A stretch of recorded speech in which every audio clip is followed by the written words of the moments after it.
Shu ba'zi bir odamlarga ishi malol kelib qolmasin degan niyatda aytilingan edi. O'zi aslida agar toqat ko'tara olgan bo'lsa 1 soat ham gapirish imkoniyatimiz bor inshaalloh. Lekin ba'zi bir birodarlarimizdan taklif bo'lyapti, 5-10 daqiqa ko'proq bo'lsa edi deb. Bu sizlarning toqatingizga ko'tarishlarga qaraymiz birodarlar. Xo'p. Mana qalbga taalluqli bo'lgan kasalliklardan bir qanchasini ko'rib chiqqan bo'ldik. Bu Alloh taolodan qo'rqishlik, umid qilishlik, hasad, orzu-havas va ujub degan dars o'tdik. Ana shu darslarga bir qisqacha takrorlashib qo'yadigan bo'lsak, yana shu ujub haqida, ujub degani bu insonni o'zi boshqalardan baland ko'rishligi, o'ziga o'zi baho berishligi. Buni kibr desa ham bo'ladi. Lekin shu ujub degan tushuncha inson o'zini boshqalardan baland deb bilishligi albatta bir necha bir sabablar bo'ladi deb aytdik. Puli bilan, chiroyi bilan, quvvati bilan, ilmi bilan, hokazosi bilan o'zini boshqalardan baland sanashligi. Va aytdiki, inson o'ziga shunday bir katta baho berishni boshlagan paytda shu 4 ta narsani bir eslab qo'yishligi kerak bo'ladi. Bu birinchisi, sizni boshqalardan sizni nazaringizda baland qilib ko'rsatayotgan pulingiz bo'lsa, mashinangiz bo'lsa, shu bilan boshqalardan o'zingizni baland sanayapsizmi? Bilingki, bu narsa Alloh taoloniki. Allohniki. Ikkinchisi, ana shu sizdagi narsa yaxshilikka sarflanayotgan bo'lsa, odamlarga bir manfaatli ishga sarflanayotgan bo'lsa, bu bilan faxrlanishingiz mumkin. Mendaqa puli borlar ham bor-ku, lekin mendaqa yaxshilikka sarflanmayapti hammasi. Degan paytimizda agar yaxshilikka sarflayotgan bo'lsa, shu bilan o'zimizga o'zimiz baho berib kelalayotgan bo'lsa, bilaylikki, bu yaxshilikka sarflashni ham Alloh taolo tavfiq bergani uchun sarflayapmiz. Chunki xuddi o'sha deylik yetimni boshini silayotgan pulingizni bir yomon joyga sarflashingiz ham mumkin edi. Alloh taolo o'sha yoqqa burib qo'yishi mumkin edi. Men yaxshiligim uchun sarflayapman yaxshi yo'lga deb, yana o'zingizga baho bermaylikki, Alloh xohlasa harom ishni ham sarf qilib qo'ya oladi. Ya'ni Alloh taolo mahluqotlarni yaratar ekan, odamlarni yaratar ekan, ularga hammasiga vazifalarni bo'lib berdi. Birodarlar, kimdir Fir'avn bo'lish kerak edi, kimdir Abu Jahl bo'lish kerak edi, kimdir Hamza, kimdir Abu Talib bo'lish kerak edi. Shunday emasmi? Endi likulli Fir'avnin Musa degan chiroyli gap bor. Har bitta Fir'avnni halok qiladigan Musa ham bo'lish kerak. Sizni yaxshilikka, umringizni sarf qilishlikka tavfiq bergan ham Alloh taolo. Ilm o'qiyotgan bo'lsangiz, o'qitayotgan bo'lsangiz, Allohga hamd ayting. Bu sizning fazlingiz emas. Allohning bergan fazli. Va aytdikki, yana inson o'zi bir keriladigan bo'lsa, qilgan bir xayriyatlari bilan esidan chiqmasin. Hali bu ishini qabul bo'lishligi, bo'lmasligi savol bor akalar. Chunki Alloh biladi. Qiyomat kuniga tarozi, mana qiyomat kunida tarozini oldiga birinchi olib kelinadigan 3 ta kishining bittasi olim edi. Alloh taolo bergan ne'matlarni eslatadi, banda tan olardi. Senga ilm berdim. Hech kimga bermagan ilmimni nima qilding desa, ilm o'qidim, ilm o'qitdim. Desa Alloh taolo yolg'on gapirding deydi. Sen olim degan nom olish uchun, to'rlarda o'tirish uchun, mansab olish uchun qilgansan. Odamlar seni olim dedi, qori dedi, to'rga chiqding, durranchiga olding. Ya'ni maqsad shu edi, sur jahannamga dedi. Yarim soat masala eshitib qo'yish qanaqa qiyin, birodarlar. Bu tayyor masala, pishgan narsani eshitib qo'yishlik qiyin. Endi umrini bir qismini ilmga sarflab o'rganib turib, uni o'rganish qanchalik qiyin. Lekin niyati chata bo'lgani uchun jahannamga birinchi yo'l olim vaqtiriladi.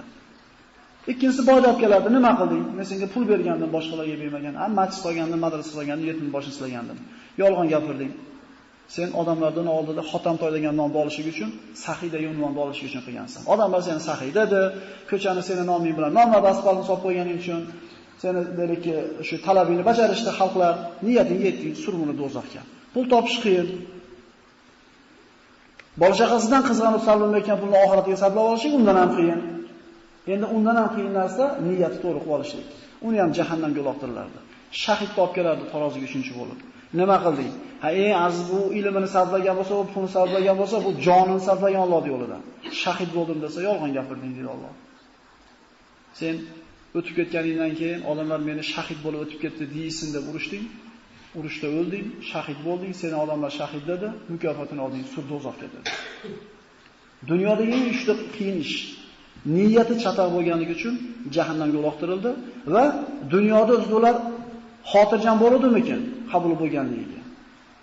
Biz ham bu o'qiyotgan namozlarimiz, bu qilayotgan bir taqvo ibodatlarimiz hali savol birodarlar, qabul bo'ladimi, bo'lmaydimi?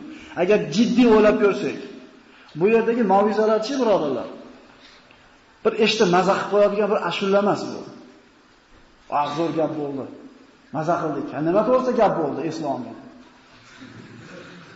Maza qildik. Yurda zo'r masala bo'lyapti. Bu yerda gapirilgan gapdan xulosa chiqish kerak. 1, 2, 3. Hayotda amal qilishlik uchun eshitish kerak. Agar shunga harakat qilmasak, eshitmaganimiz yaxshi.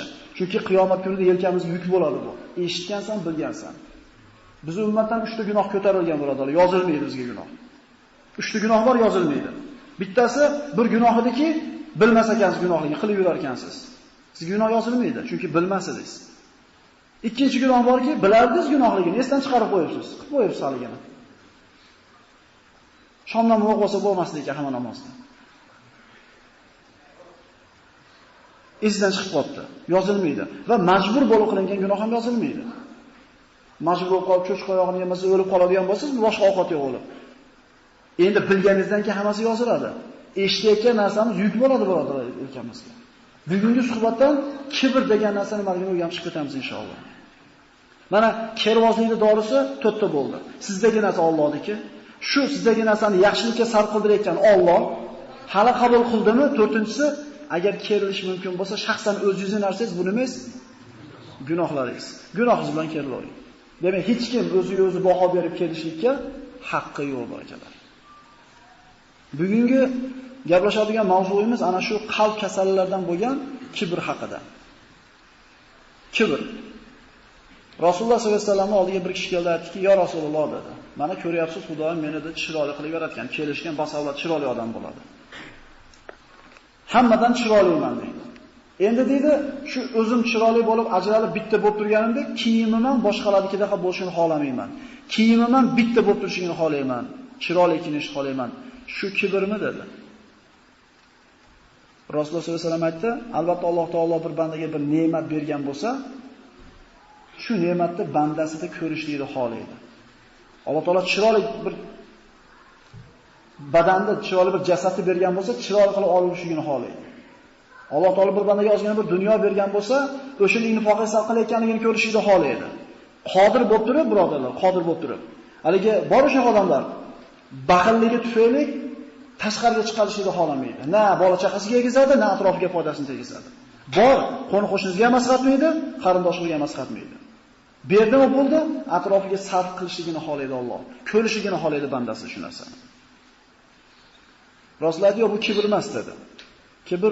Kibr degani ikkita narsa deb aytdi. Batarul haqqi va ghamtun nas. Kibr degani mana kervozlikda shunday, o'ziga baho berishlik. Kibr haq gap gapirilganda unga ko'nmaslik va odamlarni mensimaslik, ularning hurmatini joyiga qo'ymaslik kibrdir. Ikkita narsa ekan. To'g'ri gap gapirilganda unamaslik va odamlarni mensimaslik. Bu shunaqa bir og'ir kasalki, qalb kasalliklaridan. Rasululloh sollallohu alayhi vasallam aytadi: "La yadkhulul jannata man kana fi qalbihi mithqalu zarratin min kibr." Miqdori min kibr boshqa rivoyatda. Qalbida bug'doyni donichalik yoki zarrachalik kibri bor odam jannatga hargiz kirmaydi deydi. Kibr degan shunday bo'ladi. Odamlarni mensimaslik. Kiyimi sal chiroyliroqmi? Bunday keyin mensimay qo'yasiz. Mashinangizni semizroqmi? Hamda to'g'atmay qo'yasiz. To'xtab olaverasiz, qizilgan va hokazo. Bilamiz endi uni. Odamlarni mensimaslik, ozgina bir mansabga chiqib qoldingizmi, bo'p beradi. Bu juda og'ir hadis birodarlar. Zarracha kibri bo'lsa deydi. Kimda kibri yo'q? Mana aytyapmiz, albatta ro'paramizdagi odamni o'zimiz ya balad deb bilaman, meni hunarim bor deymiz. Meni diplomim bor deymiz. Men rus tilini yaxshi bilaman deymiz. Men Qur'on yodlaganman deymiz. Men kuchliman deymiz. Albatta bitta narsamiz bor. Boshqalardan nimamiz bu bilan ustunmiz. Mana Husayn ibn Ali roziyallohu anhu Payg'ambar alayhisolamning nevaralari bo'ladi. Agar kerilish bo'lsa, mana shu kishi kerilish kerak. Payg'ambar sollallohu alayhi vasallam nevarasi. Kamula minar rijali kaseer va lam yakmul minan nisa illa arba'a dedi Rasululloh. Ayollarda juda erkaklardan juda ko'pchiligi kamolat darajasiga yetishgan. Ayollardan faqat 4 tasi dedi. Shundan bittasi Fatima binti Muhammad. Bobosi Muhammad alayhisalom. Onasi Fatima ona, dadasi Ali ibn Abi Talib karamallohu vajha. Agar kerilish bo'lsa, sharaf bo'lsa, nasl-nasab bilan bir faxrlanish bo'lsa, Husayn ibn Aliga yarashadi. Ko'ringlar kimlar qanaqa odamlar bo'lgan. Otini minib ketsa ko'chada bir 3-4 ta kambag'al odamlar yo'lda bo'yiga shu ozgina topgan narsasini yerga qo'yib, turpoq ustida ovqatlanishayotgan bo'ladi. "Ey Abu Abdulloh" dedi, "ovqatga qarang" dedi. Ya'ni taklif qilishganda otdagi odam birodarlar. Otidan tushadi, baylab o'tirib, haligilarda faqarona ovqatidan hazar qilmasdan, "Mana shu yerda o'tiraman, men" demasdan akalar, yeb, ichib o'tirib, "Sizlarni da'vatingizlarga labbay" deb javob berdimi? Ancha endi yuringlar bizga. Meni ham da'vatimga labbay dedi. Hali kambag'allarni olib borib, uydagi bor narsasini olib qo'yib ular mehmon qilib jo'natdi. Biz otamiz palonchi yeb bo'lsa, opalarimiz palonchi yeb bo'lsa, bo'ldi. Biz ancha-muncha joyga chaqirilsak ham bormaymiz. Ay, men o'sha yerga boraman. Hamma chaqirgancha boraversam,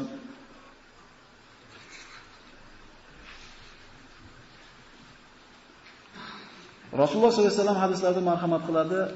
Salatatun la yukallimuhumullohu yawmal qiyamah va la yanzuru ilayhim va lahum adabun alim. 3 toifaga Alloh taolo qiyomat kunida nazar boqmaydi va ular uchun alamli azob bo'ladi, ularni gunohlaridan poklanmaydi. Birinchisi shayxun zanin va malikun kazzabun va aylun mustakbir. Zinokor chol birinchisi. Alloh taolo unga hech qachon rahmat nazar bilan qaramaydi deyapti. Qarib qolgan lekin zinodan tiyilmagan. Ikkinchisi kazzob podshoh deyilgan. Yolg'onchi podshoh. Uchinchisi mutakabbir kambag'al. Endi boydi-yu, puli borligi uchun kelyapti deb nazarimizda yarashaganga o'xshaydi. O'zi boyda ham haqqi yo'q kerilishlikka. Endi kambag'al bo'lib turib mutakabbir bo'layotgan bo'lsa, Alloh taolo unga hargiz nazar boqmaydi. Mana boshqa hadislarda Payg'ambar sollallohu alayhi vasallam aytadi, menga jannatga kirgiziladigan 3 ta odam bilan do'zaxga kirgiziladigan 3 ta odam ko'rsatilindi dedi. Ular birinchisi jannatga kiradigan 3 ta odamning birinchisi shahid kishi, Alloh yo'lida jihodda shahid bo'lgan. Ikkinchisi bir qulki dunyoda qulchiligi, dunyoda bir bandaga qul bo'lishligi Allohning ibodatdan to'sgan emas. Ya'ni tijorat to'sib qo'ymagan desak ham katta gap bizga birodarlar. Biz tijoratimizni, dunyoyimizni, kasb-korimizni quli bo'lib qo'yganmiz. Oshib qolsa boramiz vaqt masjidga. To'g'ri kelib qolsa bir darsxonada o'tirib qo'yamiz. Ha desa ishlar ko'payib ketdi. Sizning ishingiz ustingizda xo'jayingiz. U ruxsat bersa darsga borasiz, ruxsat bermasa darsga bormaysiz. Shunday emasmi? Jumaga ham bormay qo'yganlar yo'q emas. Juma kuni savdo yaxshi bo'ladi deb. Ikkinchi jannatga kiradigan odam bu qul, lekin xo'jayinining quli bo'lib turib, banda birovning qo'lida bir mulk qatorida bo'lib turib, ibodat qilishdan to'sib qola olmagan. Demak, tijoratni quli bo'lib qolmaydi akalar. Uchinchisi serfarzand, kambag'al, lekin Alloh bergan kuniga shukr qilib yashaydigan kambag'al, birovga dardini aytmaydigan kambag'al. Jahannamga kirgiziladigan 3 ta odam bu zolim amir, qo'lida puli dunyosi serob bo'lib turib, zakot bermagan, sadaqa bermagan boy va mutakabbir yana aytilgan kambag'al deyildi. Alloh taolo 3 nafar bandani yomon ko'radi. Yana 3 nafariga bo'lgan ularning g'azabi Allohning g'azabi qattiqroq. Alloh fosiqni yomon ko'radi. Agar bu fosiq yana oqsoqol bo'lib turib, yoshi katta bo'lib turib, gunohdan uyalmasdan gunoh qiladigan fosiq bo'ladigan bo'lsa, Alloh taolo bu cholni fosiqlarning ichidan ko'ra ko'proq yaxshi ko'radi. Alloh baxilni yomon ko'radi. Lekin bu baxil yana boy bo'lib turib baxillik qilayotgan bo'lsa, Alloh bu baxillar ichida eng yomon ko'rgani shu bo'ladi. Alloh taolo mutakabbirni yomon ko'radi. Endi bu kambag'al bo'lib turib yana mutakabbir bo'layotgan bo'lsa, eng yomon mutakabbir kambag'al mutakabbir bo'ladi. Alloh taolo 3 toifani yaxshi ko'radi. Yana 3 toifani, yana 3 toifasi borki, Allohga ko'proq yoqadi ular. Alloh taolo taqvodor bandani yaxshi ko'radi.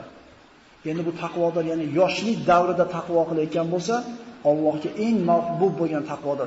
Qari odam xolasa, xolamasa birodarlar masjidga yuguradi. Ishonaveringlar.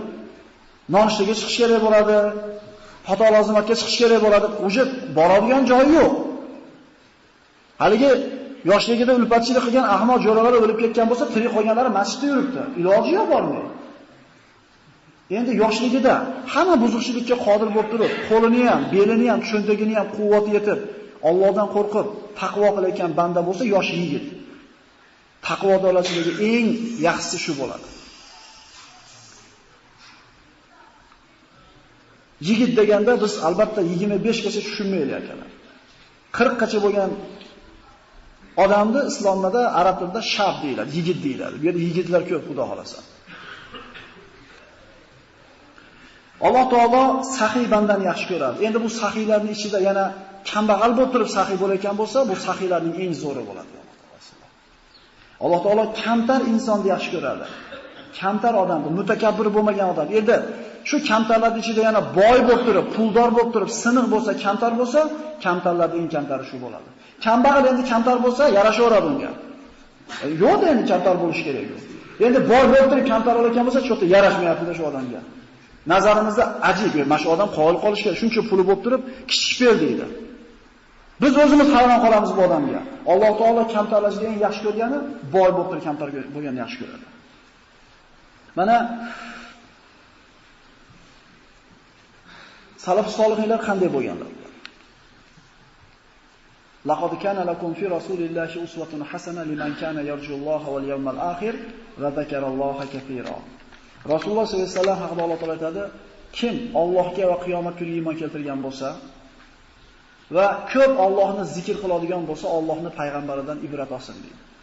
Rasululloh sollallohu alayhi vasallam butun ummat, butun yer yuzini tashvishi yelkasida bo'lib turib, bir kampir kelib, sizda gapim bor deb qo'lidan yetalab bir chekkaga tortsa, haligi kampirning orqasiga ergashib ketavergan Rasululloh. To'xta. Demagan bizga o'xshab. Turib turing hozir 10 minut. Ayniqsa bir qo'limizga amal tegib qolsa, bir nima deydi, doktor bo'lsak, doktorning priyomga borgan bo'lsak, domla bo'lsa, domlaning ofisiga borgan bo'lsa, turib turing deymiz. Ya'ni ko'proq turgizishlik bilan narximiz oshadi biz. Ya'ni haligi xonani chekkasida bir stolimiz bo'lsa, haligi ozgina bir yarim soat o'chirib kutib kirgandan keyin yana bir haybatimiz oshadi.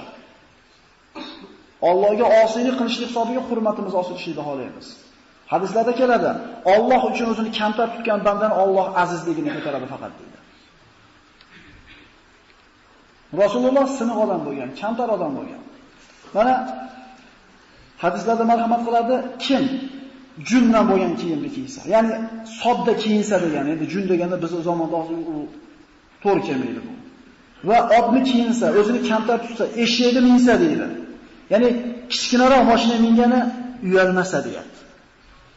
Tushunyapsizlar? Qo'yini yoki echkisini o'zi soqsa, ya'ni uy ishlari bilan shug'ullansa, oilasi bilan o'tirib ovqatlansa. Ya'ni kechki paytki klublarga borishlik madaniyat taraqqiyot belgisi-yu, oilasi bilan o'tirishlikda bir eskichilik sarqitida qaraydi. Shu zamonda yashayapmiz-da. O'shunga palon restoranga boramiz. Ko'ryapmiz televizorlarda. Uyda ovqat qilinmaydi, uyda o'tirilmaydi. Ba'zi taraqqiyot topgan mamlakatlarda. Kishini uyda oilasi bilan, bola chaqasi bilan o'tirib ovqatlanishiga kibrining yo'qligiga bir dalolat bo'ladi. Samoda o'tirsa bo'ladi, puli bor. Miskinlar bilan o'tirishidan uyalmasa, Alloh taolo bu kishining qalbidan kibr degan kasalni o'chirib tashlaydi. Musa alayhisalom Alloh taolodan so'raydi, Parvardigor, seni bandalar ichidagi eng yomon ko'rgan bandang qaysi? Deganda aytadiki, ey Musa, qalbi kibr bilan to'lgan, tili g'aliz bo'lgan va iymoni zaif bo'lgan, qo'li baxil bo'lgan kishi men uchun eng yomon ko'rilgan kishi deydi. Ya'ni baxil, iymoni zaif, tili g'aliz va qalbi kibrga to'lgan kishi.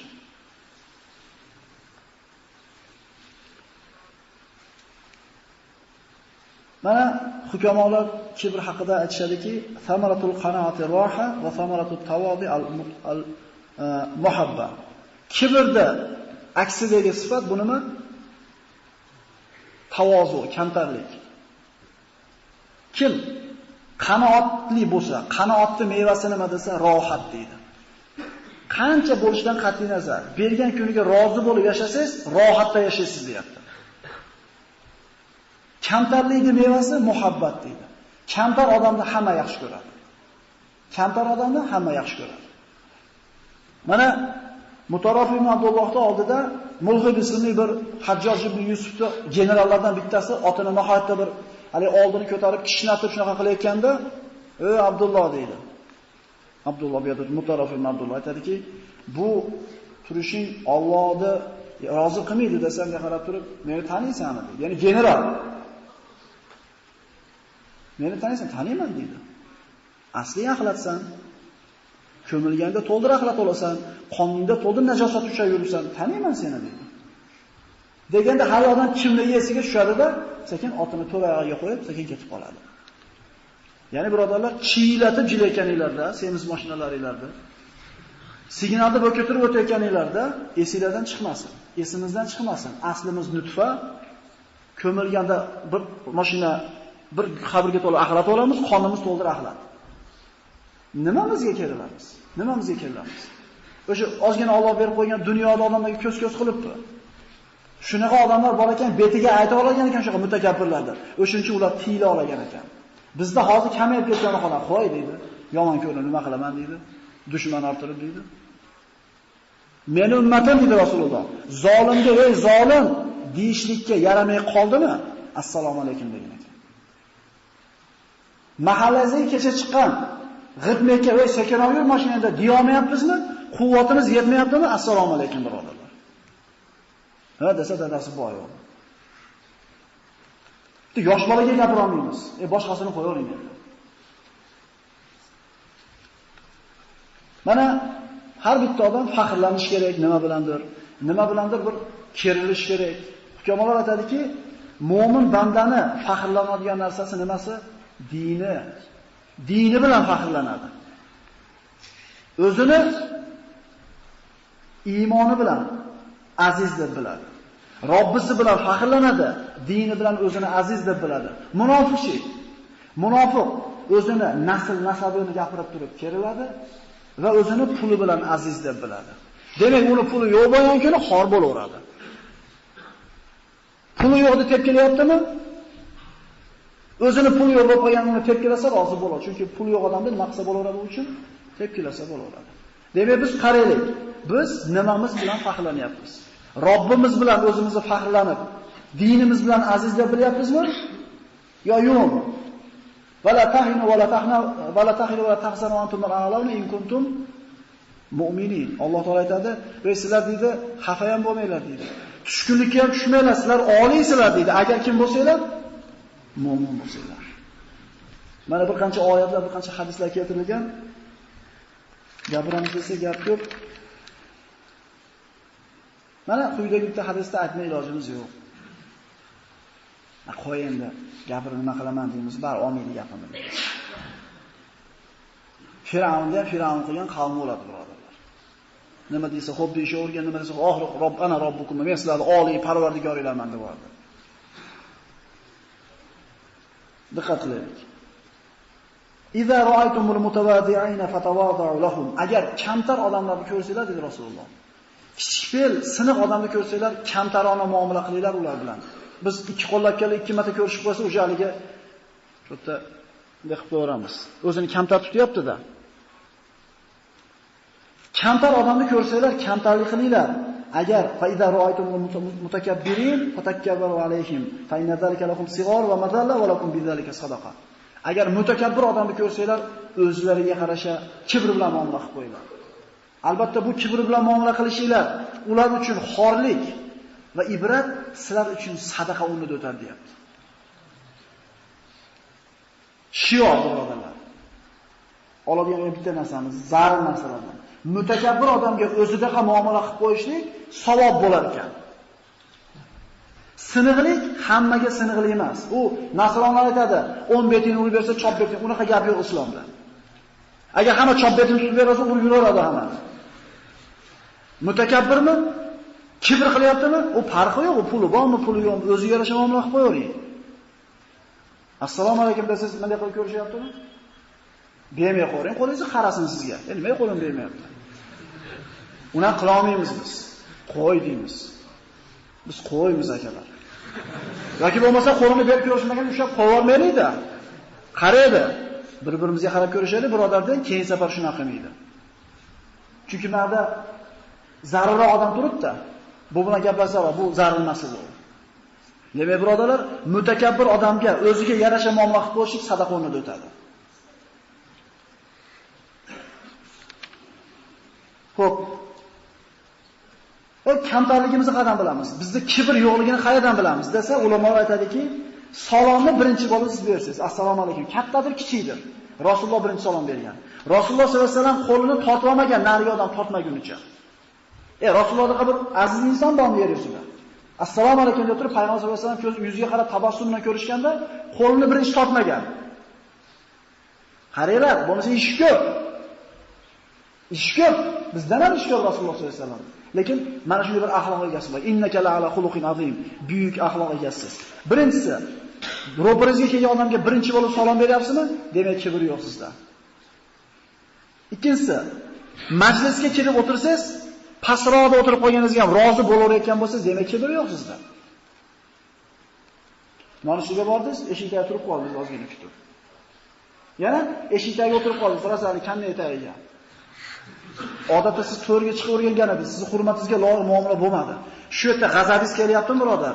Bilib qo'ying, sizda kibr bor. Va uchinchi belgisi, sizni taqvo va yaxshi kishi ekanligingiz, taqvo kishisi, yaxshi kishi ekanligingizni zikr qilishliklarini xohlamaysizmi? Shu kibrni yo'qligini belgisi ekan. Maqtashini xohlamaysiz. Bitta quloq ushlab turadi baribir. Saqizda gap ketyapti shu yerda. Yaxshi ustaligingiz yoki qandaydir polvonligingiz, mohligingiz gap ketyapti, bitta quloq shu yerda. Mana gaplashyapsiz, quloq eshityapti. Mana shu kibrni borligi belgisi, birodarlar. Maqtashni eshitsa, demak odamlar meni tan olyapti ekan, demak maqsam bo'lar ekan, kibr qilsam bo'lar ekan. Qisqa, salomni birinchi bersiz, pastroq o'tirgan joyda rozi bo'lib qo'yaversiz va odamlarning maqtashligini xohlamasangiz, bu tavozuning belgisi. Mana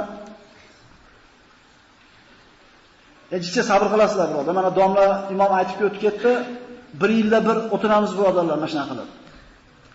Boshqa oylarda uxlayapmiz, televizorlarda ko'ryapmiz. Birodarlar, rizq haqida dars o'tamiz inshaalloh 3-4 kundan keyin. Rizqimizni tirtaytiradi televizorda ko'p ko'rishimiz. Aniq bilinglar. Aniq bilinglar. Taqirdagi suvingizga mushta tosh tashlasangiz, mushta suv chiqib ketadi tashqariga. Shunday emasmi? Agar kallada tosh tashlasangiz, kallada suv chiqib ketadi tashqariga. Qalbimizga qancha gunoh maqsad ko'payib kelsa, rizqimiz shuncha tirtayadi. To'g'ridan to'g'ri aloqasi bor. Televizorda kamroq ko'raylik. Xususan mana domla aytib o'tdi, borasiz kino ko'rasiz, konsert 2 gacha siz uchun degan konsert bo'lar ekan. Subhanalloh. Kim ko'radi shu mahalda? Ya'ni uni zakat qiladi odamlar tug'ilgan kuniga pul berib. Hol qolish kerak. Kimga ko'rsatyapti buni? Moloni bo'shligidan. Televizorga shoshilmaylik. Umar ibn Abdulaziz xalifa bo'lib turgan paytida uyda bir mehmon bor edi. Umar mana payg'ambar Hazrat Umardan nevaralardan bu kishi. 5-Xulofoi Roshidin deyiladi. Xat yozib o'tirgan bo'ladi-da, chiroqni yog'i tugab o'tishga yaqin bo'lganda turayotsa, hali mehmonlarga Amirul Mo'min xalifa bu.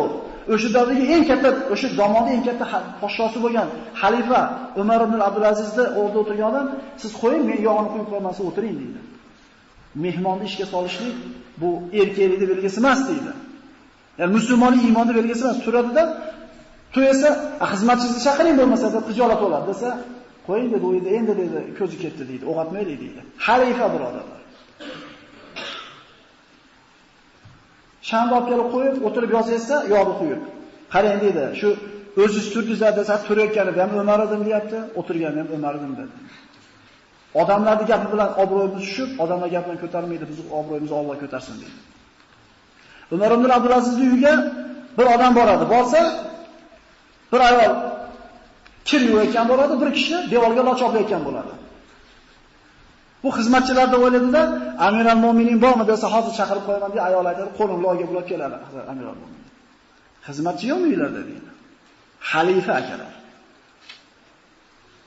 Uyatda uy ishini qilyapsiz. Kibr. Rasululloh sollallohu alayhi vasallam uy ishlarini qilishlikda ayollarga yordam bergan. Umar ibn Xattob roziyallohu anhu mana Shom Quddus deyiladi, fath qilinganda Yerusalim akalar. Kalitni Hazrat Umarni o'ziga beramiz deb nasorolar berishmaydi. Fath qilgan qo'shin boshlig'iga. Umar kelsin deydi. Hazrat Umar tuyasini minib chiqadi bitta xizmatchi yigiti bilan 1 kilometrdan almashishadi. Tuyani 1 kilometr bu beradi, 1 kilometr xizmatchisi minadi. Quddusda eshigiga yaqinlashganda xizmatchi bola, qul bolani mana tuyani minishlik navbati kelib qoladi. Quduqqa boradi, Hazrat Umar suvni oladi, tevaga uzatadi. Ey akalar, xalifa u, Umar roziyallohu anhu. O'shuning uchun Umar odil, undan burun ham, undan keyin ham bunaqa hali podsho bo'lmaydi deydi g'arb tarixchi olimlari. Ya Amirul Mo'minin deydi, Abu Bayda ibn Jarroh chiqadida, shaharda kattalari deydi, sizni kutgani chiqib kelyapti deydi. Buni qilib kelishingiz yarashmaydi deydi. Desa aytadiki, agar tevadagi madadga tushing, men roziman desa, sen rozi bo'lsang ham teva rozi bo'lmaydi deydi. Tuyani yetalab kirganda ana shu Quddusdagi Nasroniy rohiba aytadi, mana bu deydi. Bizning kitoblarimizda yozilgan deydi. Kalitini oladigan kishi Quddusda. Xizmatchini tuyasiga o'tkazib o'zi yetalab keladi deyilgan deydi. Bashoratlar bo'ladi bu narsa. Ana bularda qanaqa insonlar bo'lgan. Biz kimlardan ibrat olyapmiz? Kimlarni o'zimizga kumir deb bilyapmiz? Biz tariximizni o'rganaylik-da. Musulmonga payg'ambarlardan, sahobalardan, tobiinlardan tashqari hech kim ibrat bo'lishini izigan yaramaydi. Lekin kimlarni bizga ibrat qilib ko'rsatishyapti hozirgi zamonda? Palonchidaqa bo'linglar, chiqyapti futbolkalarga hali ahmoqlarning suratlari, kiyib yuribdi suroq qilib yigitlar. Hattoki kiygan kiyimimizni ham palonchi yetib kelgan ko'ynaga bormi deb ko'ynagini so'raymiz. Palonchi yetib kelgan razrezi bor kasbimiz bormi deb so'raymiz. Kimlarga o'xshash harakat qilyapmiz? Biz o'zimizni kimligimizni bilsak, kim bizga ibrat bo'lishini ham bilardik. Salmon Farsi roziyallohu anhu mana Madinada valiy bo'ladi. Ko'chaga chiqib tursa, sodda kiyim olganligidan, oddiy yurganligidan bir bor ozgina bozor qilgan bo'ladi-da, Salmon Farsiyni tanimay bu anaqa hammollardan şey ko'tar deydi. Ko'taradi. To'xta, men amirman demayapti. Rasulullohning madrasasida dars o'qiganda ular ko'tarib ketyapti. Oldida ketyapti Taliboyevcha. Assalomu alaykum deb hamma salom beradi Taliboyga. Taliboy alaykum assalom ketyapti shunday qilib. Orqada kimligini bilmaydi. Hamma salom beradi, to uyga yetguncha haligi odam kimligini bilmaydi. Hamma salom oxirida bitta odam salom beradi, assalomu alaykum ya Amirul Mo'minin deb boradi. Shunday qarasa, Salmon Farsi ekan. Kamtarlikni ko'ring. Kechirasiz, Alloh sizni isloh qilsin, bilmay qolgan deganda ayt uyingga olib borib beraman deydi. Sen menga ish buyurding, men yetkazib qo'yaman. Musulmonlik burchim deydi. Sig'maydi aqlga. Sig'maydi. Chunki biz aqllarimiz bunaqa narsalarni sig'dira oladigan bo'lib tarbiya topmadik. Shunaqa bo'lgan odamlar bor. O'shuning uchun Umar ibn Abdulazizlar davrida bo'rini, qo'yni bo'ri olmagan ekan. Rivoyatlar qilinadi, cho'pon haydab yursa qo'ylarning atrofida bo'ri yuradi, it singari xizmat qilib. Ya bu itmi, bo'rimi desa, bo'ri deydi. Adolat qoyim bo'lganda mana shu zulm bo'lmasa ekan koinotda birodar.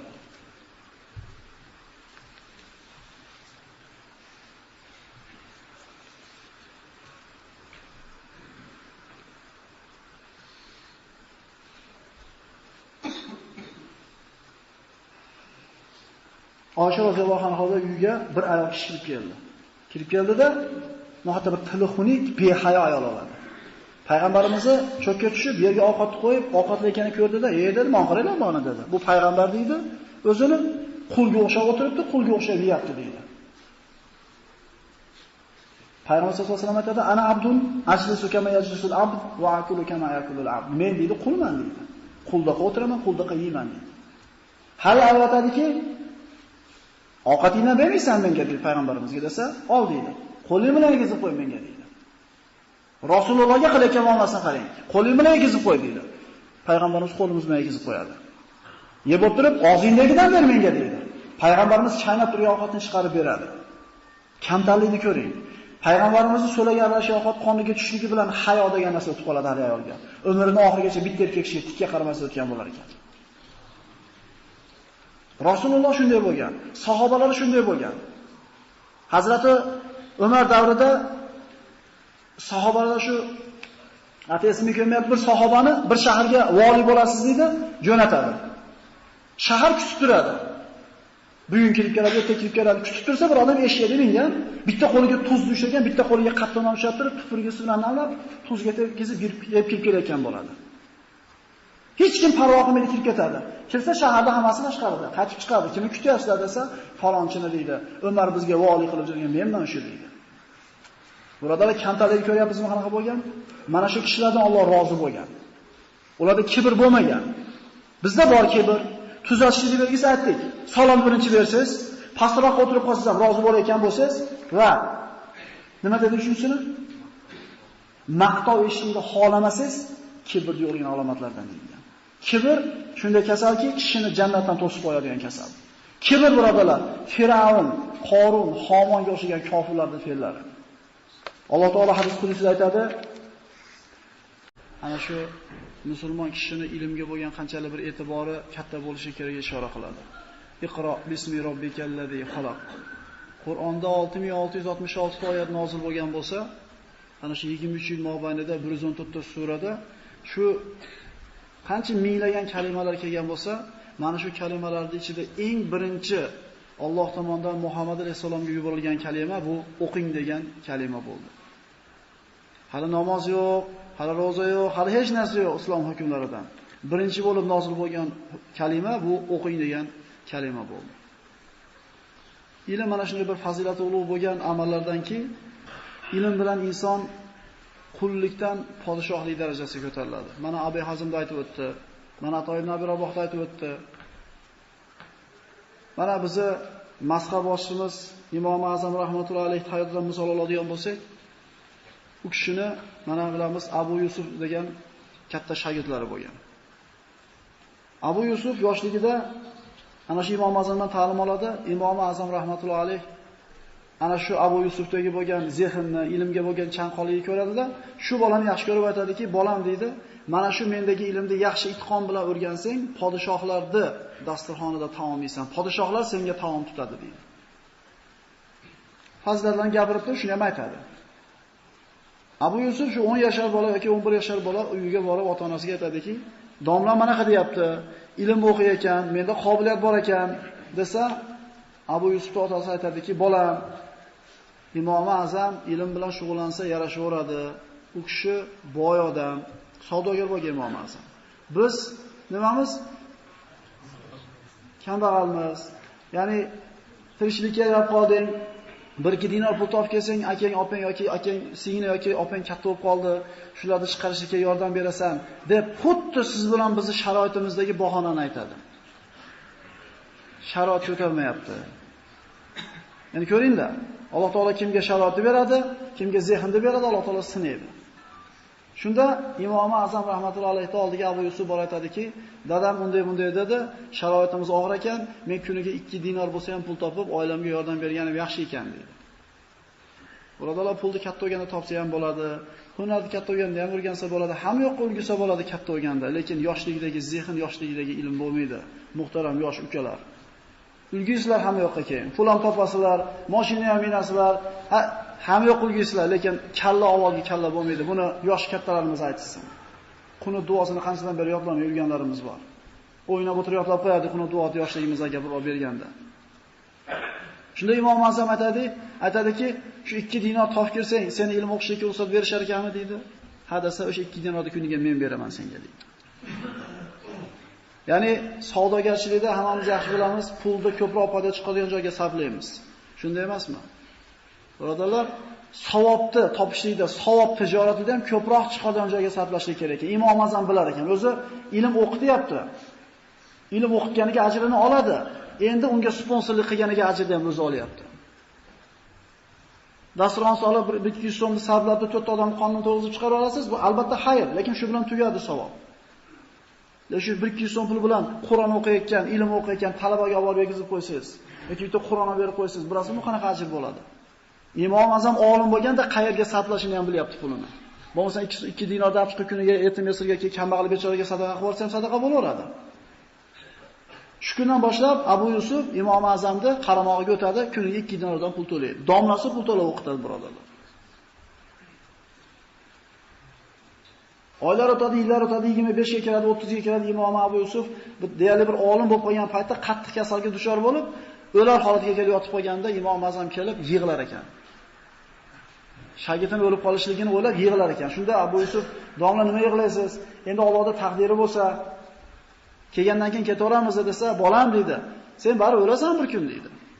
"Men seni o'layotganingga emas, senga sarf qilgan ilmim odamlarga foyda bermasdan turib yo'q bo'lib ketayotganiga mehnatim yig'layapman" degan ekan. Mendan keyin meni o'rnimga egallaydigan odam bo'lib yetishib qoluvding, olim bo'lib qoluvding. Endi qarang, mehnatiga achinayaptiki, men uchun ishlaydigan odam tayyor bo'lib qoluvdi. Men o'lgandan keyin meni ilmimni odamlarga yetkazib, men orqamdan bir savob jo'natib turadigan odam ketib qolayotganligiga achinib yig'layapman deydi. Nimasiga yig'layapti? E'tibor beringlar. Oradan 5 kun o'tib Alloh shifo berib, Abu Yusuf yaxshi bo'lib qolar ekan. Kitobini qo'ltiqlab, domlasi dars o'tadigan xonaga qarab ketayotsa, Abu Yusuf, yaxshi o'qib qoldingizmi? Alloh shifo bergan bo'lsin. Qayerga ketyapsiz? Domlaning oldiga dars o'qigani ketyapman. Siz dars o'qimay qo'ying. Nimaga? Kecha yaqinda Imom Azam aytganlar. Mendan keyingi olim shu edi. Mana kasal bo'lib yotib qoldi, o'lib qoladi shekilli. Mendan keyingi olim shu edi degani. Siz olim bo'ldingiz. Endi siz dars o'qimay qo'ying deylar ekan. Deganda o'ziga ham aytgan, mendan keyingi olim seni deydi. Narixonaga chiqib turib, o'sha fatvo ochishni boshlar ekan, dars o'qishlik. Imom Azam odamlarni sal ozayib qolganligida, nima bizning shaharimizga bir yangi shayx kelib dars o'tyaptimi? Yo'q. Falon shahardagi ustozlar kelib dars o'tyaptimi? Yo'q. Kim dars qilyapti? Shogirdingiz Abu Yusuf. Hali pishmadi. Pishmaganligi haqida ilmi yo'q. Yana ilmga taqalyapti. O'zini pishdim deb o'ylayapti. Ikkita shogirdidan bitta savol berib jo'natar ekan. Bir narsani so'raysizlar, ha desa ham noto'g'ri deysizlar, yo'q desa ham noto'g'ri deysizlar. Ikkalasi borib bittasi so'raydi, ma'nosini qilsa bo'laveradimi? Ha deb javob bersa noto'g'ri aytdingiz deydi. U paytda oddiy odamlar ham oddiy bo'lmaganda, ular ilm eshitgan. Birodarlar, ular ilm eshitgan. O'qib yodlamagan bo'lsa ham eshitgan.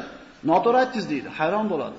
Ertasi kuni bunisi keladida, ma'noni qilsa bo'laveradimi desa, kecha onaga ha dedim, noto'g'ri dedi, bunga yo'q deb ko'raychi deb turib, yo'q deydi.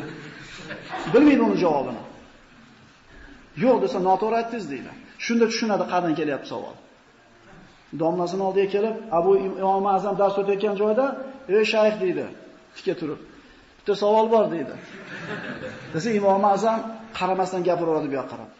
Ikkinchi marta so'raydi.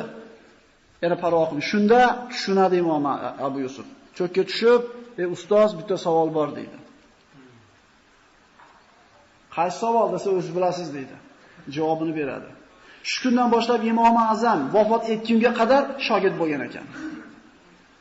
Imom Azam o'tgandan keyin qozi bo'lgan. Xalifaning huzurida o'tirganda nihoyatda bir qimmatbaho faqat xalifa yeydigan ovqatni olib kelgan paytda imomga uzatinglar deb ilinar ekan. Hali qimmat ovqatni olib turib, oldiga qo'yib rosa kular ekan. "Ey imom, masxara qilyapsan meni? Bu faqat o'zim yeydigan qimmat ovqat sizga bersam, masxara qilyapsizmi?" desa, "Yo'q, ustozimni gapini amalda ko'rganligimdan xursand bo'lib kulyapman" deydi. Ustozni nima deganida? Ilmni yaxshi o'rgansang, podshohlar qo'lida senga taom tutadi deganida. Bitta kambag'alning bolasi edi. Shu darajaga nima olib chiqdi uni? Ilm olib chiqdi. O'qib nima olarding? Ko'ryapmiz, ana diplomlar, bittasi faollik qilib, bittasi tahsil qilyapti. 80-yilda bu yoqda shu gap paydo bo'lib qolgan bizda. Shunday emasmi? Hozirgi kunda mana buni yasash u yoqda tursin, birodarlar. Ichidagi funksiyasini ishlatishlikka aqlimiz yetmaydi to'liq. Ilmimiz zo'rligidan. Musulmonlarning qolib ketdik, ilmga beparvo bo'lib ketdik. Faqat din ilmida tushunmaylik, dunyoviy ilm ham bunga kiraveradi, birodarlar. O'tlib bo'l ilm va bisin deb Rasululloh ilmni Xitoydan bo'lsa ham o'rganadi deganda, Xitoydan e'tiqod, diniy bilimni o'rganilmaydi. Dunyoviy ilm o'rganiladi. Ilmga beparvo bo'lib ketganmiz, birodarlar. Mana shu ilm fazilat haqida bu kirish qismi edi. Mana ilm fazilat haqida ba'zi bir narsalarni o'rtoqlashgan bo'lamiz. Sizlarni qovoqlaringlar og'irlashib qolgunga qadar inshaalloh. Rasululloh sollallohu alayhi vasallam kunlarda birida sahobalar bilan o'tirib suhbat qilib o'tirganda 3 ta odam kirib keldi. Kirib keldida halqa bo'lib o'tirishganda doira bo'lib, birinchisi qaradi, jinda bir ochiq javob berdi. Qisqacha yurib kelib o'tirdi. Ikkinchisi odamlarni bezovta qilmaydi, orqasiga o'tirdi. Uchinchisi bunday qarata orqasiga chiqib ketdi. Ilm majlisiga 3 xil munosabat. Rasululloh sollallohu alayhi vasallam aytdiki, mana shu 3 ta odamning xabarini beramiz sizlarga dedi. Qisilib kelib o'tirgan, intildi, Allohning oldiga keldi, Alloh ham uning oldiga keldi dedi. Ikkinchisi, odamlarga ozor berishdan hayo qildi, Alloh undan ham hayo qildi dedi. Uchinchisi, ilm majlisidan yuz o'girdi, Alloh ham undan yuz o'girdi dedi. Olyapmiz kanalda. Diqqatli masala bo'lyapti ekan. Insof qilinglar, boshqa kanalga olamiz. Yana to'ratyapman. Kamdan kam Alloh rahmat qilganlarimiz to'ta eshitaylik ozgina, ilmdan foydalanaylik. Biz qadr yetmaymiz-da. Undan ko'ra bitta konsert yoki bitta siz uchun ko'rganimiz yaxshi birodarlar. Yana to'g'rimi? 100 o'girgandan Alloh 100 o'girdi deyapti. Jinni kallani ishlataylik mana shu joyga. Mana sahih hadislarda keladi. Bu juda ko'p qaytarilgan hadis, lekin 10 ni kelgani uchun buni bir marta qaytarishga to'g'ri keladi. Alloh taoloning yer yuzida kezuvchi farishtalar bo'ladi dedi Rasululloh sollallohu alayhi vasallam. Ya'ni bizni deb aytganda bir revizor farishtalar bo'lar ekan. Bandalarni nima ish qilayotganligini kitobga tushirib, Allohga surgab chiqib topshiradigan farishtalar kezib yurganda, bir to'p odamlar Allohning uyida zikr qilayotganligini guvohi bo'lar ekan. Biz birodarlar inshaalloh. Yoki bir uylarda dars majlisiga kelar ekan. Qayerda qimor o'ynashyapti, qayerda lato o'ynashyapti, qayerda uxlashyapti, qayerda kompyuter o'ynashyapti, ilm majlisi bo'layotgan joyga kelar ekanda, halumma ila bug'yatikum, bu yoqqa kelinglar deb qo'shni farishtalar ham chaqirishar ekan. To'planar ekan farishtalar. U yerdagilar qilayotgan ishlarini yozib Allohning huzuriga chiqqanda, Alloh subhanahu va taolo bandalarini nima ish qilayotgan holda tashab chiqdi. Alloh biladi nima qilayotganimizni. Shunda farishtalar aytar ekanki, senga hamd aytayotganligini, senga tasbih aytib, seni zikr qilayotganligini tashlab ko'rib chiqdik. Alloh taolo so'rar ekan, bandalarim nimani talab qilishyapti o'sha o'tirishligida? Alloh biladi nimani talab qilayotganimizni. Pul talab qilyapmizmi? Jannatdimi? Jannatni talab qilyapti. Alloh taolo so'rar ekan, nima ular jannatni ko'rganmi? Ko'rgan emas. Agar ko'rganda qanaqa bo'lardi? Unga bo'lgan shavqi yana ham oshar edi. Nimadan panoh so'rayapti ular? Nimadan qo'rqishyapti? Alloh biladi nimadan qo'rqayotganimizni. Kambag'al bo'lib qolishdan qo'rqmayapmiz-a? Yo shundaymi? Jahannamdan qo'rqyapmiz. Nima der ekan Alloh taolo? Jahannamni ular ko'rganmi? Yo'q, ko'rmagan. Agar ko'rganda qanaqa bo'lar edi? Jahannamdan qo'rqishdan qattiq bo'lardi. Alloh taolo mana shu farishtalarni guvoh qilib aytar ekan, mana shu majlis ulug'ligidan guvoh bo'linglar. Birortasini gunoh qoldirmasdan enidan tug'ilganda gunohlarni kechirdim hammasini der ekan. Agar niyatimiz Allohning zikri, ilm o'rganish niyatida kelgan bo'lsak, har dars eshitganimizda, har ilm o'rganib chiqib ketayotganimizda gunohlardan tozalanib chiqib ketamiz, shuni his qilaylik. Shunda farishtalar ekan, Parvardigor, to'xta, bitta bandang bor o'shada. O'zi ilm majlisiga kelgan emas, bir hojat uchun kelgan edi. Kirib o'tirib qoldi majlisda. Ha? Bir narsa so'rab keldi, yuring uyimizga, mehmonlar bor, bir pela chochib ketasiz, uyga olib ketdi, dars bo'lyapti uyida. U nima deb keldi? Ilm deb keldimi? Yo'q, hojatim deb keldi. U niyati ilm emas, lekin o'ralashib kirib qoldi hali yerga. Uni ham gunohini kechiraverasizmi? Bu ilmda, bu majlis ulug'ligidan bu ham bebarha qolmaydi. Adashib kirib qolgan bo'lsam gunohini kechiraman deb. Biz mana shu ilm majlisini quvalashimiz kerak. Keling, dars bo'lyapti. Bolalar bizga desa, aka rahmat. Agar ziyofat deganda kirib o'tirar edi. Masala eshitishga toqatimiz yo'q, tan olinglar. Nazarimizni zerikkanga o'xshaymiz, nauzubillah. Yuz o'girgandan yuz o'giradi Alloh deyilyapti. Mana ulamolar aytadi, yaxshi hamsuhbat deydi. Masalul jalisi solih kamatil hamilil misk. Yaxshi hamsuhbat deydi. Xuddi mushk ambar sotadigan attorga o'xshaydi. O'tirsangiz Allohning zikrini qiladi, Allohni eslatadi, bismillah deydi, Allohdan qo'rqing dedi, boshqa narsani gapirmaydi. Bu atir sotadigan odamga o'xshaydi deydi. Atir sotadigan odamni oldiga kelsangiz, pulingiz bo'lib olmagan chog'ingiz ham shiydan maza qilasiz, shundaymi? Ahli ilm bilan o'tirgan vaqtingiz bo'lmasa, eng kamida yoniga kelganda axloqidan ko'ra maza qilasiz. Endi yomon hamsuhbat deydi, go'laqiga o'xshaydi deydi, kachigarga, trubachisiga o'xshaydi deydi. Haliginga tegib kelsangiz, kiyimingizni qiladi. Agar temasini e'tibor qilib olsangiz, burningizga sassiq uradi deydi. Yomon hamsuhbat bilan o'tiradigan bo'lsangiz, uni yomonligidan sizga albatta ta'sir bo'ladi. Agar o'tirmasdan o'tib ketangiz, albatta bir narsa sizga yoqmaydi. Qaraylik, kimlar bilan hamsuhbat bo'lyapmiz. Ulamolardan biri aytadi, mana Abu Ishoq, agar bir kishini hayotda hamma qilayotgan ishi yaxshi bo'lsa-yu, lekin yomon odamlar bilan ulfat bo'lgan bo'lsa, bu qilgan yaxshiliklari bir pul deydi. va bir odam yer yuzidagi jamiki yomon ishlarni qilayotgan bo'lsa-yu, lekin hamsuhbat bo'lgan kishilar, yaxshi aqli ilm odamlar bo'ladigan bo'lsa, bu odamning qilgan yomonliklari yaxshilik deydi. Ya'ni tuzatsa bo'ladi buni. Ulfating aloqonat bo'lsa, yeyishing qanaqa deyilgan birodarlar. Qaraylik kimlarni do'st tutyapmiz. Kishi deydi Rasululloh, do'stini dinida bo'ladi deydi. Kishi kimni do'st tutayotganini qarang. Atrofingizda qarangda kimlar bor. O'shlardan bittasi siz. Agarchi ular qilayotgan ma'siyatni qilmayotgan bo'lsa ham. Ilm majlisiga kirgan odam agar ilmni eshitsa-yu eslab qola olmasa biror narsa bormi unga? Bor, yo'q demanglar. Albatta bor. Bu ilmni eshitib eslab qola olmagan bandaga nimalar bor qarab turinglar. Birinchidan, ilm o'rganuvchilarga beriladigan ajr beriladi. Agarchi ish bolada eslab qolmagan bo'lsa ham, kirganligi uchun shu yerga. Borib uxlashi ham mumkin edi uyida. Ikkinchidan, modomiki ana shu majlisda o'tirar ekan gunohdan tiyilib o'tiribdi. Ishonaveringlar, hozirchi kallalarga jinniga tayyor ham kelmaydi. G'iybat ham yo'q, shikoyat ham yo'q, ko'zni zinosi, tilni zinosi ham yo'q. Mana shu ma'ruzani eshityapmiz, namoz o'qiyapmizmi? Gunohdan tiyilib turibmizmi? Ko'chada yurganimizda tinimsiz ko'z zinosi bo'layotganini bilasizlarmi? Suhbatimizda ziynati, hasad, g'iybat, gap tashlikligini bilasizlarmi? Indamay tursiz gunohdan tiyilasizmi? Ilm majlisiga kirib o'tirgan odamga beriladigan ikkinchi narsa xato va gunohlardan tiyilib turadi. Uchinchisi, ilm majlisidan chiqib uyga borar ekan albatta unga Allohning bir rahmati bo'ladi. Chunki aytilganida ana shu ilm majlisi bo'layotgan joyga Allohning rahmati yog'adi, barakoti yog'adi, farishtalar tushadi, xotirjamlik keladi deydi. Ilm majlisi tuganda bilasizmi? Xotirjam bo'lib qolasiz. Kelganingizda 39.8 da temperatura, ketayotganda 36.6 bo'lib qoladi. Joyingizga tushib qolasiz. Xursand bo'layotgan bo'lsangiz ham joyingizga tushib qolasiz, siqilib bo'g'ilib ketgan bo'lsangiz ham joyingizga tushib qolasiz. Ala bi zikrillahi tatma'innul qulub. Qalblar faqat Allohni eslaganda orom olmaydimi, deyapti Alloh. Qalbingiz Allohning zikrini eslatganligi uchun nima qildi? Orom oldi. To'rtinchidan, ana shu joyda o'tirar ekan Allohning rahmati, barakoti yog'iladi, unga erishadi. Beshinchidan, modomiki eshitib turar ekan, har bitta o'tirgan lahzasiga ajr yoziladi. Va oltinchisi, farishtalar undan rozi bo'lib, qonatini ustiga yoyib turadi deydi. Albatta olimga dedi payg'ambarimiz, farishtalar, mahluqotlar, hattoki suvdagi baliqlar tasbih aytadi. Farishtalar qonatini yozib turadi oyog'ining tagiga deydi. Uni bosib ketayotgan yo'liga rozi bo'lganligidan deydi. Birodarlar, ilm o'rganaman deb kelayotgan bo'lsak, farishtalarning qonatida keldik hozir. His qilinglar shuni. Va 7-chi beriladigan ajri, har bitta bosgan qadami bitta gunohini yuvsa, har bitta ko'targan qadami savob bo'lib yoziladi. Nima yutkizyapmiz aytinglarchi?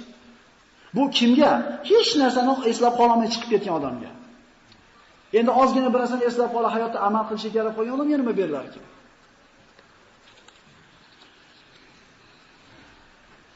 Ba'zi hukmlar aytadi, innalloh lillahi ta'ala jannah fid dunya, man dakhala xataba ayshuhu. Dunyoda Alloh taolo tushirib qo'ygan jannatiy hayotdan bir shingil bor degan ekan. Ya'ni bir chimdim jannatiy hayot bor degan ekan. Jannatda nima bo'lmaydi? G'am bo'lmaydi. Jannatda nima bo'ladi? Xotirjamlik bo'ladi. Demak, dunyoda bir chimdim jannat hayoti bor deydi. Nima u desa, ilm majlisi deydi.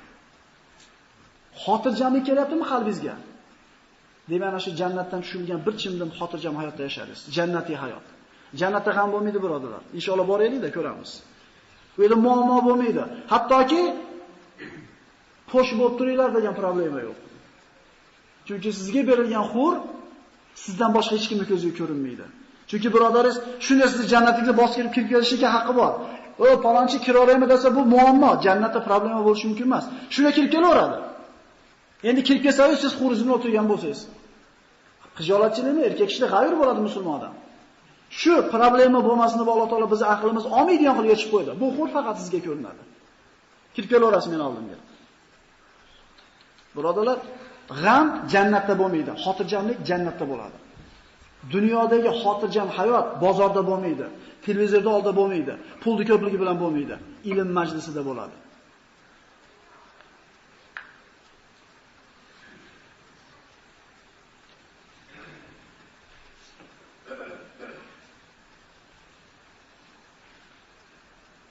Rasululloh sollallohu alayhi vasallamning oldiga bir kishi kelib aytdiki, mana Anas ibn Malikidan rivoyat qilingan, "Ya Rasululloh" dedi. "Mata qiyomus sa? Qachon qiyomat bo'ladi?" dedi.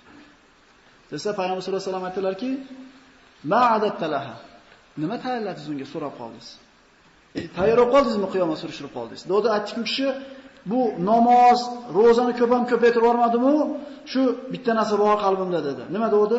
Bu Alloh va Rasulini hammadan ustun ko'raman dedi. Eng yaxshi ko'rganim Alloh va uning Rasuli dedi. Shunda payg'ambarimiz aytdiki, al-mar'u man ahabba va anta man ahabbabta. Kishi qiyomat kunida o'zi yaxshi ko'rgan kishilar bilan bo'ladi. Siz ham albatta yaxshi ko'rganingiz bilan qiyomatda birga bo'lasiz. Biz kimni yaxshi ko'ryapmiz, qaranglar. Ahli ilmni, ahli taqvoni yaxshi ko'ryapmizmi? Payg'ambarlarni, sahobalarni yaxshi ko'ryapmizmi? Qiyomatda shular bilan bo'lamiz, birodarlar. Yo aksincha, boshqalarni yaxshi ko'rgan bo'lsak, albatta o'shalardan bo'lamiz. Endi demak, yaxshi ko'rib qo'ysanglar bo'ldi ekan degan xayolga bormaylik. Agar yaxshi ko'rib qo'ysanglar birga bo'laversa, yahudiylar Musa alayhisalom bilan birga bo'lish kerak jannatda. Nasroniylar Isa alayhisalom bilan bo'lish kerak. Agar faqat yaxshi ko'rib qo'ysanglar bo'lsa, u bilan bo'lmaydi. Yaxshi ko'rgan kishilarimizni qoldirib ketgan sunnatiga amal qilsak bo'ladi. Tushunarlimi? Meni otam Qorixon deb ichib yuradigan bo'lsa bir odam, u Qorixonning bolasi emas. Shundaymi? Qoldirib ketgan yo'lga ergashsak, yana kim shular bilan birga bo'lamiz. Hamma bozorda hozirgi zamonda edaqa bir baqir-chaqir savdolar zo'r bo'lib turgan paytda Abu Hurayra roziyallohu anhu shunday bordida, ahli bozor dedi. Masjidda Muhammaddan qolgan merosni bo'lishyapti, furuq qolyapsizlar dedi. Ahli bozor yugurib bordi. Borsa hech qanaqa meros bo'linmayapti. Qaytib kelishdi Abu Hurayra, siz yolg'onchi odam emas edingiz-ku, hech narsa bo'linmayapti u yerda dedi. Meros degan faqat pulni tushunamiz biz. Payg'ambar sollallohu alayhi vasallam nima degan? Biz payg'ambarlardan dinor bilan dirham qolgan emas, bizdan ilm qolgan. Kim bu ilmni olgan bo'lsa, kattanasi yetishibdi deydi. Ulamolarni payg'ambarimiz alayhisalom o'zidan keyingi o'rinbosarlar deb aytgan. Al-ulama warasatul anbiya degan. Nima bo'lyapti ekan masjidda desa, bir joyda Qur'on o'qishyapti, bir yerda zikr qilishyapti desa, Muhammaddan shu qolgan deydi. Muhammad alayhisalomning merosini bo'lishib o'tiribmiz birodarlar. Qolgan merosga javob beriladi. Qolgan meros bizni pastga tortadi. Payg'ambarimizdan qolgan merosni oladigan bo'lsak, tevaga yuqoriga tortadi bizni. 22 minut o'tdi endi. Og'irlashib qolyapsizlar birodarlar. Samga qimilib olsanglar yaxshi bo'ladi, qon aylantirib. Ozgina qoldi. Mana quyida juda bir chiroyli narsa bor ekan. Imom Faqih aytadi, har bitta majlisda yuqtiradigan narsasi bo'lar ekan. Gripplarni chekirsangiz gripp bo'lasiz. Kachigarxonaga kirsangiz chang bo'lasiz. 8 ta majlis aytilinadi hozir. 8 ta majlisda o'tirsangiz nima yuqtirib chiqib ketishingiz aytilyapti. Ya'ni albatta biz qaysidir majlisda nima qilamiz? Misol bir inson odamlarga aralashmasdan yashamaydi-da, yolg'iz bo'lib, shundaymi? Albatta yo bozorda bir majlis bo'ladi, yo bir qarindoshlikda majlis bo'ladi, jo'rachilik va hokazolar. 8 ta majlis bor. Kim qaysi majlisda o'tirsa, nima yuqtirib chiqib ketadi. Bismillahirrohmanirrohim. Birinchisi, man jalasa samaniya asnaf minan nas zadahullohu samanta ashya. 8 ta majlisda kim o'tirsa, 8 ta narsa ziyoda bo'ladi. Birinchisi, kim boylar bilan o'tirsa, nimasi oshib ketadi bu odamda? Dunyoga bo'lgan rag'bati oshadi. Oddiy hayotiga normal ko'nikib yashab yuruvdi. Boylarning uyida yuribdi. Qachon qarasa jo'ralari boylar. Haligilarda hayotini ko'radida o'zini hayotini solishtirib ko'rib turib, dunyoga bo'lgan muhabbati oshadimi? Bu faktda bu. Payg'ambar sollallohu alayhi vasallam degan, boylarning uyiga kamroq boringlar, dunyoga bo'lgan muhabbatinglar oshib ketadi dedi. Aytganmiz-ku, dunyo ishini o'zidan pastroqqa qarasangiz, rozi bo'lib yashaysiz hayotingizdan. Endi o'zingizdan yuqoriroq bo'lgan, puli ko'proq odamni ko'rgan payt, to'g'rida, tiko meni yurgan bo'lsa, bitta eshikka chiqib qo'ysangiz, nima bo'ladi? Muhabbatingiz oshadimi? Rozi bo'lib yurdi shunaqa qilib tikongizga ham. Kamroq boringlar deya, bo'lmaylar demayapti. Bu ana shu boy bo'lmagan odamlarga aytilyapti. Muhabbatinglar oshib ketadi dunyoga deydi. Kim fuqarolar bilan ko'p o'tirsa majlisda, Alloh uni Allohning bergan kuniga rozilik degan sifatni ziyoda qilib qo'yadi. Payg'ambar sollallohu alayhi vasallam ko'proq kambag'allar bilan yurgan ekan. Aytayapmiz, o'zingizdan pastroq bo'lgan odamni ko'rsangiz, tijorat ahvolida, iqtisodiy ahvolini shukr qilaverasiz. Shundaymi? Kambag'allarning majlisda ko'p o'tirgan odam Allohning bergan kuniga roziman degan sifati ziyoda bo'ladi. Boylik shunda bolalar. Inshaalloh mana rizq haqida darslar boshlaymiz erta-indindan. Ko'ramiz o'shuni boylik nimaligini. Kim sultonlar bilan, amaldorlar bilan o'tirsa, Alloh uni qalbidagi kibrni va qalbidagi qattiqlikni ziyoda qiladi dedi. Xo'jayinlar bilan, amaldorlar bilan ko'p yurgan odam, xo'jayin amaldorlar tabiiy, u xolasa olamasa qalbi qattiq bo'lib ketadi. Buyruq beradi, ancha-munchalarni haydab olish kerak, qattiq gapirish kerak. Ishini tabiat shunaqa. Va gapi doim o'tib keladi. Kibri va qalbini qatishi ziyoda bo'ladi dedi. Biz o'zimizdan balandroq bo'lgan odamlarga jo'rab olishga harakat qilamiz-ku. Falonchilar bilan men jo'raman deb faxrlanib yuramiz. Falonchilar bilan men oshiyman men. O'zi pilni dumisansa, agar pil bo'lsa ular. Chimonini boshida bo'lganing yaxshi edi bu o'rinda. Kim ayollar bilan ko'p majlisda o'tiradigan bo'lsa, jahlini, shahvatini va aqllarini zaiflashiga ziyoda bo'ladi. Ayollar bilan ko'p aralashib yurgan odamni shahvati, jahli va aqlini johillikka moyilligi ziyoda bo'ladi. Oddiy misol, 2 metr materialni bitta to'yda buzib yuboramiz-ku, xotinning gapiga kirib. Sizga 20 metr bo'lmaydimi? Siz erkaksiz, sizga baribir 2-3 metr farqi, lekin bitta ahmoq xotinni 2 metr materialga yoki bitta qo'ymagan bir qandaydir latasiga yillab to'plagan pulingizni xonavoran qo'raveradi. Siz xo'p deb ketaverasiz orqasidan. Bu nimani belgisi? Xotin kishilarning aqlini hammasini ham aqli zo'r emasligini belgisi. O'shancha odam alayhisalom aytdi-ku, xotiningni havoyi nafsiga qul bo'lma dedi. Kim yosh bolalar bilan ko'p o'tirsa majlisda, ya'ni o'zidan kichkinalar bilan ulfat bo'ladigan bo'lsa, Alloh bu kishini mazza bermasa gap, lag'v, bekarchilik bilan ovora bo'lishini ziyoda qilib qo'yadi. Yosh bolada g'ami nima? O'sha kompyuter xonada 5 so'mini yo'q qilib olish yoki o'sha yaparadi qog'ozni yerga urib yutib olish.